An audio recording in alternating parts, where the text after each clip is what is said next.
F-lengte.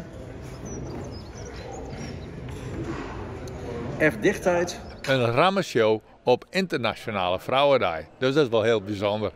Dit is wel een hele mooie mogelijkheid om die mansjes allemaal maar te vergelijken. En waar is de mooiste, waar is de sterkste, waar ziet er geweldig uit. Dus wat dat betreft denk ik, ja, een hele mooie dag. En ze zijn nu eigenlijk op zijn moois. Na de winter en voor de zomer, voordat ze verjaren.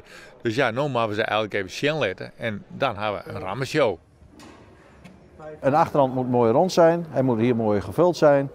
Dan moeten de benen ook stevig zijn. En dan moet er een mooie kop op zitten met oren.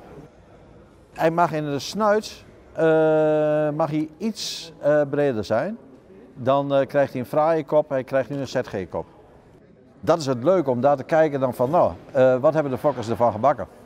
En hoe kijkt de fokker er tegenaan en hoe kijkt de keurmeester er tegenaan? Soms is dat verschillend. Had hij kans om te winnen? Ik denk het net. Ik ben gewoon, die ben krijg nog een slagje beter. Die hebben wat meer punten, maar misschien een jong dierenklasse, het is dan een hele jonge knie.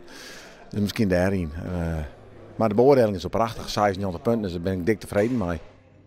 Het omgaan met dieren en een beetje competitie en een gezelligheid. Ja, dat is prachtig, is dat. Ja.